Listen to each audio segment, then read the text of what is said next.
What is going on, guys? What is going on? Let me turn this music off quickly. Hear my jazz going.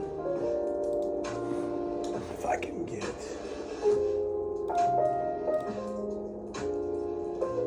All right, shut up. There we go. I forgot I could do that on my keyboard. Today was a $226.80 loss, unfortunately. So we didn't lose anything from yesterday, but obviously, well, yeah, we did. We lost $226. What are you talking about? I was up $279 or something like that today. I already wrote in my journal, if you don't see the play, don't play Fridays. You know what Fridays normally do. This is about $1,000, so we'll take two out, give that back to the piggy bank. We've got our 800 and whatever some dollars. We're still up on top. We are at currently 50,853 and 16 cents. Again, 226.50 is what we took L-wise.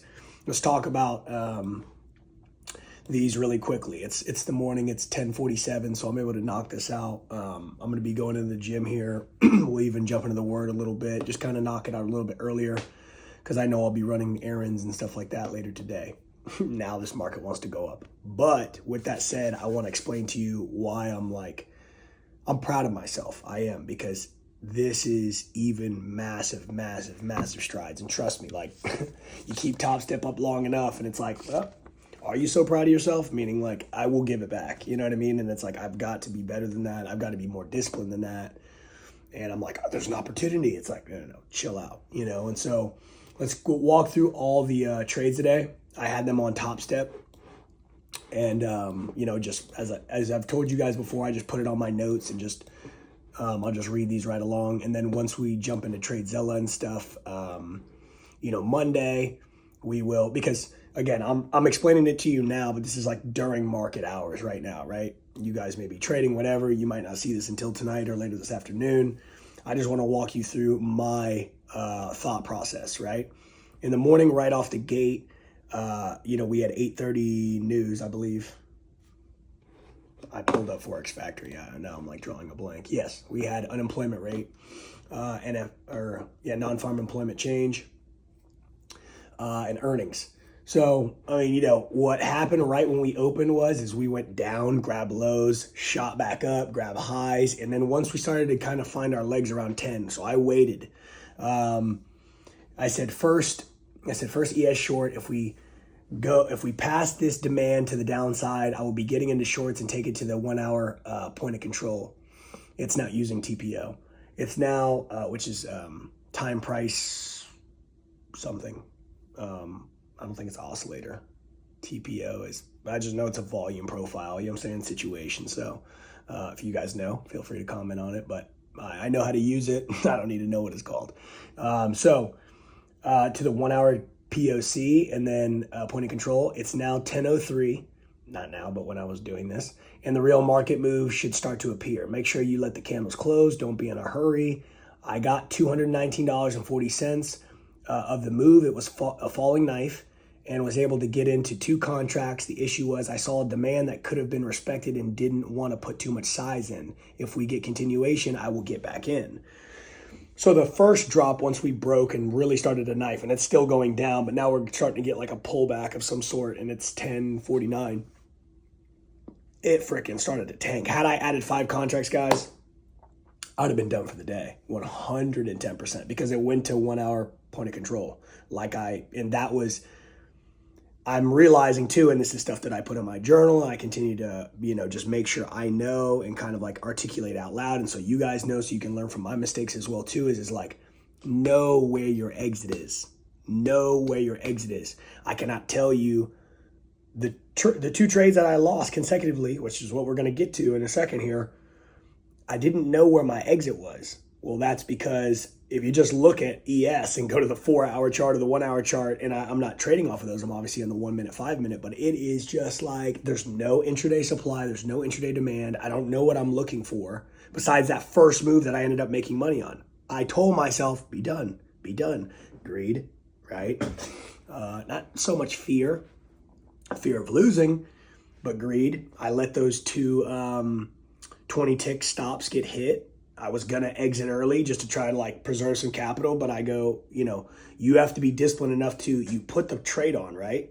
You already have built in parameters within Top Step to go, hold me accountable, hold me accountable, hold me accountable. So I'm I don't know if you call it a cop out, but I am picking. I've built guardrails in there because sometimes I get ahead of myself. But I'm just in this position now where I'm proud to say, and I'm going to keep reading these really quickly. I don't want to jump to the end, but I'm proud that I was able to take 2 consecutive losses. And that's what I put here on my trade number 4 at the bottom. Again, patting yourself on the back and not going at yourself and, telling yourself that you suck and you'll never be good at trading and all. Like, you cannot do that. Stop doing that shit. There is definitely things within your plan, even if you're brand new, that you're pretty good at, but don't method hop, playbook hop. This doesn't work. I lost 2 in a row. Now I just go to a different trading methodology. Of course not. Of course, this is been feeding me up until this point, and it's Friday, and I already put in my journal that I was going to probably stay on, cash heavy and on the sideline on a Friday. You lose 226 though. You don't lose $1,000. $1,000 or less is your rule. You lost a quarter of that, right? That is massive. That's a massive accomplishment. Versus I'll buy one of these and I'll blow this the same day. 100%. I would do that all the time. I want you guys to hear this because nobody that you follow, that's your favorite traders that are driving the cars you like to drive and living in the houses you drive, living in the houses you want to live in and live in your dream life, tell you about shit like this. That's the problem. So I don't know how long this is going to take, guys. You see me over here with this prop money. Yeah, I mean, if this is your first time, look, motion picture purposes. Ain't nobody So, but this is so I can make it tangible. How much did I make today? Okay, 1, 2, 3, 4, 5, 6, 7. Okay, that's what I have in my account right now. And you just had another 200, which was what you started the day with. Now give that shit back. I need to be able to do that. I've got a $10,000 stack right here. I went out of my way to buy prop money. Do this. This might help you. It helps me. I have to make it real. It's like you guys see shit on the screen all day long and you're like, oh, like you don't realize how hard it is and what job goes, okay, in the first 2 minutes of the market. 1, 2, 3, bang. Who pays you that fast? Nobody. I don't care what job you do. Nobody pays you that quick. So take it and walk away, right? I just know that, okay, I'm at this point where I'm okay and it doesn't mess with my psyche that I can lose 250. I'm going for, 1,000 a day, but 500's fine, 200's fine, like today. But see, I know that because Friday has already given me bad experiences. And I don't want to have, if I don't journal like I'm doing with you guys and then break down my trades, then I have this recency bias of the one Friday that I just go crazy in a good way and I make $2,000 or something like that. Oh my God, Fridays are the greatest day of all time. And I look at the data, if I was tracking it, and maybe that's the first trade I've ever on a Friday won. And all the other, 90 trades, I've lost money. It's like, that's what you have to track. That's why we do this. So that was the first one right there. I took 219 positive and I was like, damn, had I jumped in, once I clicked out because I saw like a bit of and that's what I put here. I saw a bit of a demand zone that could have potentially been respected. First touch is always the one that bounces. I was like, we're entering into this. And I was like, let me get out. And I wish as it started to melt, I was adding and then exited like I normally do right at my first touch. For whatever reason, I didn't, just being an idiot. And, but it is what it is. That's what I have to, but I had a reason as to why, again, what is my TP? The demand, the intraday demand zone. I need to be getting out here, not holding an, let's see. Very well could have, and I've seen this in the market, not because I've necessarily done this in real time. I mean, I have, but in this Friday scenario, it goes down, taps that. It already grabbed lows, it grabbed highs, it kisses this, and then takes off or something for a double bottom, and then here we go. and now we're making higher highs. Now, that's not the case today. ES and YM are just folding right now, going down 700 points. I mean, we're knifing down. We're going to see what happens. But nevertheless, that's not for me to be, okay, let's talk macroeconomics. Just play the market. But this is very tough because this is better for a range. The intraday supply and demands are better for like a range, like when we're in, you know what I'm saying, this little pocket. When you're trending like this, it's like, okay, when I'm talking about $250 risk or 220 ticks on ES on a singular contract, I just need to be in this play early. If I'm in this play early before it leaves the range and then just continues to fall, I'm good, because why? We hit new supplies, fail. New supplies, go through demands. Hit new supplies, go through demands, and just keep melting. But I wasn't in early enough. I wanted to wait till 10. You know, is that my fault? Sure. I mean, that's my methodology, but that's what I understand is like, I need to step aside on this one. I need to take this one. We can look at this from a 1 hour or 4 hour, and we can judge ourselves very critically and go, man, I should have been in this. What an idiot. Look at how far it's going down. Look, you're not going to win all the trades. So for you to try to put yourself in that mindset, it's the same thing. You should be like, man, I suck. It's coming from the same place. You're just saying something differently. You need to be talking about the things that you're doing well and then build on those, because there is room for you to make money.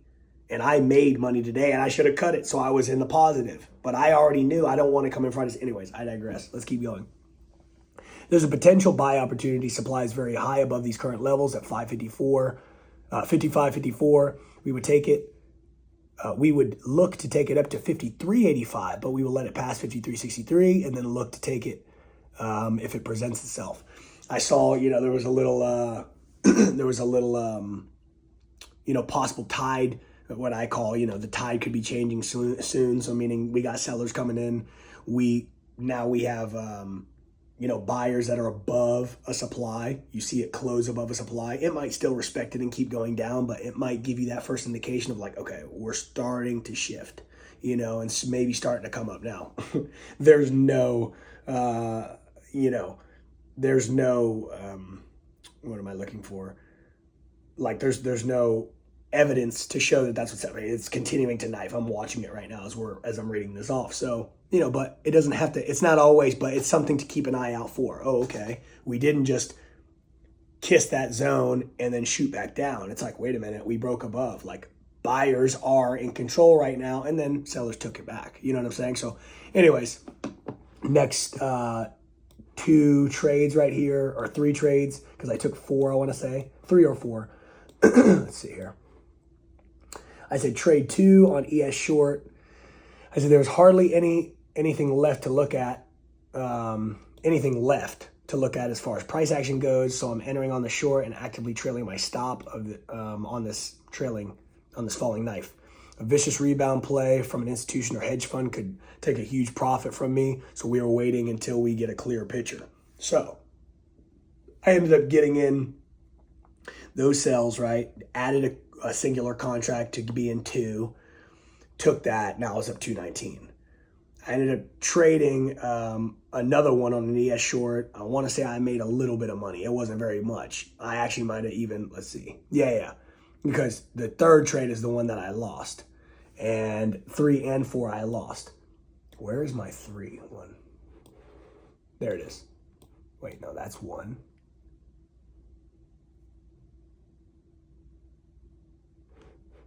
That's not right. I'm sorry. Hold on, guys.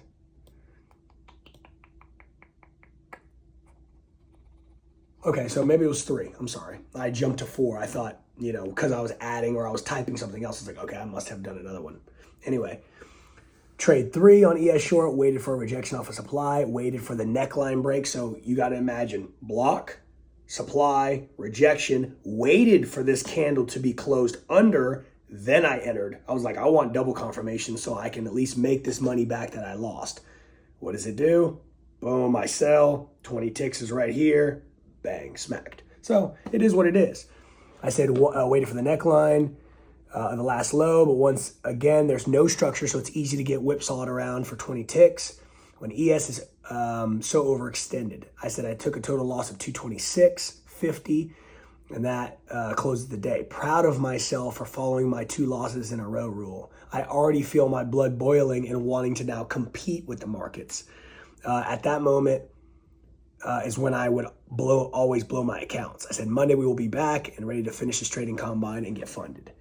So again, that's why I'm saying, like, you got to give yourself flowers when it's working. You got to give yourself flowers when you follow your rules. You can be flat or you can be a little bit down on the day, but 0.25% down, I'm chilling.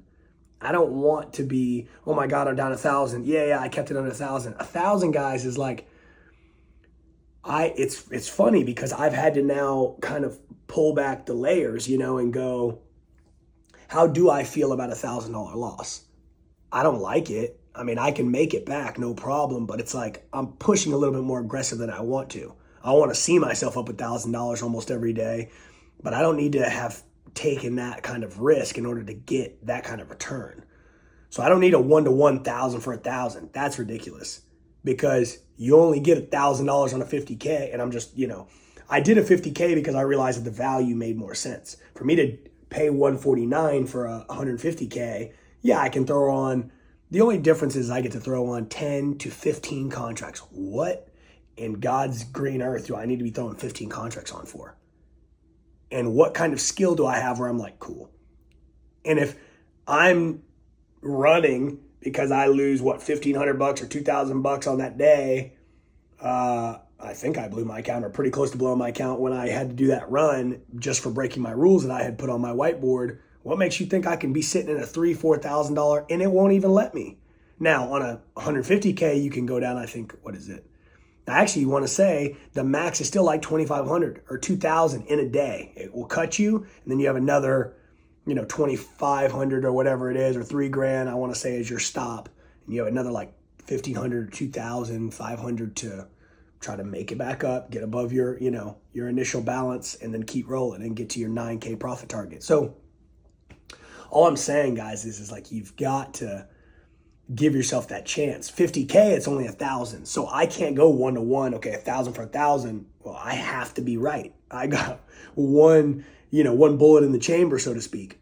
I have to make it work. I'm not interested in, I want to trade. I want to trade and I want to become a pro, right? This is like me mastering my own psychology. This is me mastering my own emotions because I am, self-inflicted things. I know what I'm looking for. Today in the journal, before I even got on a chart, I said, maybe don't jump in on Fridays. You kind of know how that goes. If I stay out, I'm up. I'm at 51 and some change, but I'm at 58.53. That's cool. Not a big deal. I only lost 226. And I'll be honest with you. As I say that and as I continue to look at it, I'm like, fuck. But look, you would rather blow your account? Okay, go ahead, jump on another trade. No. Like, I've got to be disciplined enough because that shit stacks. Like brushing, right? Oh shit. Sorry, guys. Like brushing my teeth. I don't think about that. I need to brush my teeth, go brush my teeth. You know what I'm saying? Like, I don't think about that. I walk to the freaking bathroom and I brush my teeth. I get on here, I do a top-down analysis, I do what I need to do. What am I looking for? Do I see it? Do I not see it? I don't see it. Get up from your chair, go about your day. I do see it, execute. Don't hesitate. You see what you see, go for it. But this is what I'm talking about. Like, we can't continue to beat ourselves up. So I know I continue to say the same stuff. I just wanted to harp on that. It's 11:04 right now in the morning. Again, get ready to get into the gym, get a little workout going and whatnot. Fridays, I usually take off, but I think it's good. I need to go get a sweat going, kind of take my mind off of this. It's $200. It's $200. You know what I'm saying? But the beauty between Top Step versus Apex, which, I'll share with you if you're not already aware, is I don't have to make $20,000. I have to make $3,000. I'm more than capable of doing that. I've done that for 5 accounts or 6 accounts on Apex.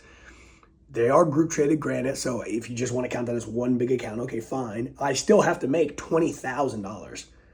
And then don't let it go down to 6,500 at any point. And the trailing stop loss follows you, by the way. It's like, that's a much more difficult thing. Now, Top Step and Michael Paddock the founder, make sure that, your stops are a little bit tighter because they got overhead and shit. They're not going to let you be like, yeah, here's $10,000 risk. Like, no. Make it work. $1,000 daily, $2,000 loss max. Can you do it? And so now you're not throwing 10 contracts. Why would you do that? That doesn't even make sense. It's going to take one pullback to take you out for the day, and then another one when you open it up the next day to blow it. So don't do that. Make 3,000, boom, get your 50K, pay your little fee to now have that account. And then I want to say it's an 80-20 split or whatever it is, or 90-10 split. And start getting some payouts. Take $1,000, take $5,000, take $10,000. It's like, okay, that takes a little time. Granted, we're going to make 3K. This is taking, I'm saying, about a week. I'm guessing next week we'll probably have this thing finished. Not in a rush, but you've got to think, okay, $1,000 is great. To prove to yourself that you're trading and you made money and extracted out of the market. You created it out of thin air, quite frankly. And your skills were able to yield you this kind of money and a payout from one of these funded companies is a massive accomplishment. Don't go quit like, my boy Austin Silvers always says, great, good guy, awesome guy. Don't, it's not the sexy thing I just watched this video yesterday of him saying this. He's like, it's not the sexy thing to say, but he's like, don't quit your job. Don't quit your day job and be like, I'm a trader now, let's get it. Like, bro, $1,000, what are you going to pay for that? Maybe that helps with your apartment, helps with your car note, helps with insurance, helps with, it ain't paying for it all. Ain't no way, unless you're in damn, the Philippines or something, no shade. It's just the United States is expensive as hell, so you got to make some substantial money, be able to cover, as you read in the Market Wizards and read in all these other psychology books. It's like stack a year's, 2 years worth of what your salary would be to the side to know I can focus just on trading. I'm going to wake up and do this in the market. So God forbid I go belly up and I blow all the money I've ever earned. I still have this savings over here where I'm like, okay, cool. If I had to go get a job, I could go get one. I've got time to go kind of put, plant some seeds and make some things happen. This is the realistic look. That's why I appreciate guys like Austin. That's why I appreciate guys like Noor. That's why I appreciate guys, in this industry who are for real. Excuse my French, fuck the fugazi. I don't have time for it, because I know how hard I worked for football. You're evoking emotions. When you show me this, you guys have seen my wallpaper. When you see this fucking black STO right here, this Lambo, and you're in this car, and I'm like, fuck, man, I got to keep grinding. I can do this. And then all you do is just take affiliate fucking link money for people entering into your brokerage, and you're getting paid for every trade. That shit is bullshit. Straight up. That shit is for the fucking birds, bro. Straight up. So I'm like, I don't want to do that. It might take me 8 years. It might take me 8 years to figure this out. But I know when I lay my head down at night, I know that I'm helping students through this, through YouTube, through all this. I'm helping, anybody who needs any help, as much as I can. So making a, little series or on YouTube, excuse me, psychology things I talk about. I'm going to show you through the experiences I've gone through the pain I've gone through the money, the real money that I've had to work for, earn, and then throw into the market and lose, to be like, don't do that, guys. I just did that. Don't do that. But they just tell you about all the flash. They tell you about all the good shit. And unfortunately, they don't talk about, this is I'm on my soapbar a little bit this morning. I got time. It's like, look, I want you guys to succeed. I really do. Make no mistake about it. But, this is not any shade towards anybody. That's why I don't, I'm saying I don't say any names. I don't do anything like that. Like, that's not, but that shit's not cool at all. Shit is so lame, bro. Shit is so lame. So anyways, let's jump into the word really quickly. And then, we'll get you guys out of here. Okay. So today we've got adulterer and divorce. So chapter 5, verses 27 through 32. You know the next commandment pretty well too. Don't go to bed with another spouse, but don't think you've preserved your virtue simply by staying out of bed. Your heart can be corrupted by lust even quicker than your body. Those leering looks you think nobody notices. They are also corrupt. Let's not pretend this is easier than it really is. If you want to live a morally pure life, here's what you have to do. You have to blind your right eye the moment you catch it in lusting leer. You have to choose to live one-eyed or else be dumped on a moral trash pile. And you have to chop off your right hand the moment you notice it's raised threateningly. Better a bloody stump than your entire being disregarded for a good in the dump. Remember, the scripture says, whoever divorces his wife, let him do it legally, giving her divorce papers and her legal rights. Too many of you are using that as a cover for selfishness and whim, pretending to be righteous just because you are legal. Please, no more pretending. If you divorce your wife, you're responsible for making her an adulteress, unless she has already made herself that by sexual promiscuity. And if you marry such a divorced adulteress, you're automatically an adulterer yourself. You can't use legal cover to mask a moral failure. That one's deep. Listen, Matthew, the next one is empty promises. Matthew gets in there now, so buckle your seatbelt. Guys, say it with me if you know it. You are uniquely different. God took his time on you. You are one of one. You know what we told you today? I love you so much.